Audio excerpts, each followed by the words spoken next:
Hello प्यारे बच्चों कैसे हैं आप सभी। आई होप कि सभी अच्छे होंगे। बच्चों आज की इस वीडियो में हम कक्षा 5 के विषय गणित के सप्ताह 13 की वर्कशीट को सॉल्व करेंगे जो कि ईडीएमसी के द्वारा दी गई है। बच्चों आपकी इस वर्कशीट का टॉपिक है सममित और असममित आकृतियाँ। तो वीडियो को शुरू करने से पहले आप हमारे चैनल को सब्सक्राइब कर लें ताकि आपको आने वाले वीडियोज़ के नोटिफिकेशन मिलते रहें। तो शुरू करते हैं। क्वेश्चन 1 है, क्या प्रत्येक आकृति पर बनी बिंदु रेखा समरूपता की रेखा है। तो बच्चों देखते हैं फर्स्ट आकृति। बच्चों यहाँ पर आप इस रेखा को देख रहे हैं जो कि दोनों हिस्सों को बराबर बांटती है। बच्चों ये जो रेखा है ये समरूपता की रेखा है, क्योंकि यदि हम इस आकृति को इस तरीके से इधर की तरफ मोड़ेंगे तो ये जो है इसके बराबर है, ये इसके ऊपर बिल्कुल बराबर आएगी। तो इस पर सही का निशान लगाएंगे। अब है बच्चों दूसरी आकृति। बच्चों ये समरूपता की रेखा नहीं है, क्योंकि यदि हम इसे मोड़ेंगे तो इस पर जो है ये हिस्से बराबर नहीं आएंगे। अब है बच्चों तीसरी आकृति।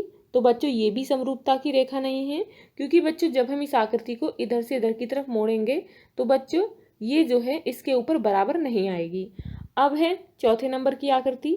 तो बच्चों इस पर जो ये रेखा है ये समरूपता की रेखा है, क्योंकि ये दोनों को बराबर भागों में बांट रही है। जब हम इसे मोड़ेंगे तो इस पर जो है ये पूरी तरीके से आ जाएगी। अब है बच्चों नंबर 5 आकृति। बच्चों ये भी समरूपता की रेखा नहीं है, क्योंकि इसे मोड़ेंगे तो ये बराबर नहीं बैठेगी। नेक्स्ट है बच्चों ये समरूपता की रेखा है, क्योंकि जब हम इसे मोड़ेंगे तो ये जो है इसके दोनों भाग बराबर होंगे। नेक्स्ट है बच्चों ये भी समरूपता की रेखा है, क्योंकि जब हम इसे इस तरीके से मोड़ेंगे तो बच्चों ये जो कॉर्नर है इस पर आएगा और ये जो है इस पर आएगा, तो ये जो है बिल्कुल बराबर भाग होंगे। नेक्स्ट बच्चों ये जो है समरूपता की रेखा नहीं है, क्योंकि बच्चों इसका ये जो भाग है चौड़ा है और ये जो है चौड़ा नहीं है। जब हम इसे मोड़ेंगे तो इस पर ये भाग जो है बराबर नहीं होंगे। अब बच्चों यहाँ पर है उपरोक्त प्रश्नों का उत्तर नीचे हाँ या नहीं में लिखें। तो बच्चों फर्स्ट जो रेखा है वो समरूपता की रेखा है, दूसरी नहीं है, ना ही तीसरी है।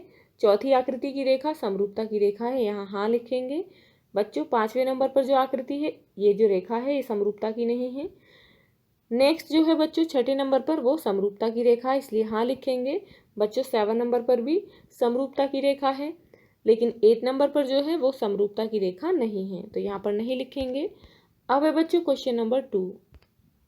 प्रत्येक आकृति पर समरूपता की एक रेखा खींचिए। तो बच्चों फर्स्ट ये ट्राइंगल है, ट्राइंगल को हम इस तरीके से दो बराबर भागों में बांट सकते हैं। जब हम इसे इस तरफ मोड़ेंगे तो इस पर बिल्कुल बराबर होंगे इसके भाग, तो इसलिए जो है इसकी लाइन हम इस तरीके से खींचेंगे। अब है बच्चों दूसरे नंबर की आकृति। इसको बच्चों हम इस तरीके से बराबर दो भागों में बांट सकते हैं। बच्चों ये भाग जब हम इसके ऊपर मोड़ेंगे तो दोनों भाग जो हैं वो बराबर रहेंगे। नेक्स्ट है बच्चों हम इस तरीके से इस आकृति को बराबर दो भागों में बांट सकते हैं और दोनों भाग मोड़ने पर बराबर रहेंगे। नेक्स्ट है बच्चों हम इस तरीके से इस आकृति को दो बराबर भागों में बांट सकते हैं। नेक्स्ट है बच्चों इस आकृति को बच्चों हम इस तरीके से दो बराबर भागों में बांट सकते हैं। नेक्स्ट है बच्चों इसे हम इस तरीके से बांटेंगे, मोड़ने पर बच्चों दोनों भाग बराबर बैठेंगे। नेक्स्ट बच्चों एरो की आकृति है, हम इसे इस तरीके से बराबर भागों में बांट सकते हैं। बच्चों इस आकृति को हम इस तरीके से बांटेंगे, ये मोड़ने पर बराबर बैठेगी। अब है बच्चों क्वेश्चन नंबर 3। उन आकृतियों की संख्या नाम लिखें जो बिंदु रेखा द्वारा दो दर्पण हिस्सों में विभाजित हैं। तो बच्चों सबसे पहले समझिए दर्पण हिस्सों का मतलब होता है कि जैसी चीज़ रियल में होती है जब हम उसे दर्पण में देखते हैं तो बच्चों उसका रंग कलर बिल्कुल वैसे ही दिखाई देते हैं, वैसे ही उसका आकार होता है। अब हमें यहाँ पर बताने हैं उन आकृतियों के नाम जो कि बिंदु रेखा द्वारा दो दर्पण हिस्सों में विभाजित है। तो बच्चों कौन कौन सी आकृतियाँ विभाजित हैं आप देख सकते हैं। नंबर 5 बच्चों नंबर 5 पर यहाँ देखेंगे दर्पण में बच्चों बिल्कुल बराबर आकृति इस तरीके से दिखाई देगी। नेक्स्ट है बच्चों नंबर 6। तो बच्चों नंबर 6 की आकृति ये जो है बटरफ्लाई है। बच्चों इस तरीके से ये इस बिंदु रेखा द्वारा दो दर्पण हिस्सों में विभाजित है, ये सही है, क्योंकि दर्पण में देखने पर इसका हिस्सा जो है बिल्कुल ऐसे ही दिखाई देगा। अब है बच्चों नंबर 7 की आकृति। ये आकृति बिंदु रेखा द्वारा दो दर्पण हिस्सों में विभाजित है। ऐसे ही बच्चों नंबर 8 की आकृति है, ये भी बच्चों हमें दर्पण पर देखने पर बिल्कुल ऐसे ही दिखाई देगी, इसके दूसरा हिस्सा बिल्कुल ऐसे ही दिखाई देगा। अब बच्चों नंबर 13 है, तो बच्चों नंबर 13 में ये जो फिश है ये जो है बिंदु रेखा द्वारा दर्पण हिस्सों में विभाजित है। नेक्स्ट है 15, तो बच्चों इसे भी हम इस तरीके से बराबर दो हिस्सों में दर्पण हिस्सों में बांट सकते हैं। अब बच्चों यहाँ पर बाकी जो आकृतियां हैं, जैसे कि यहाँ पर देखिए फर्स्ट नंबर की जो आकृति है ये जो है बिंदु रेखा द्वारा दो दर्पण हिस्सों में विभाजित नहीं है, क्योंकि दर्पण में देखने पर बच्चों जो आकृति होती है उसका दूसरा हिस्सा बिल्कुल एक सा दिखाई देता है। लेकिन यहाँ पर देख सकते हैं इसमें बच्चों ये जो कलर है इस साइड है और इसमें ये कलर दूसरी साइड है, तो बच्चों ये गलत है।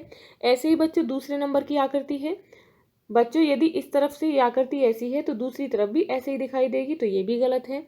अब है बच्चों नंबर 3, बच्चों ये हिस्सा इसका बड़ा है और ये छोटा है।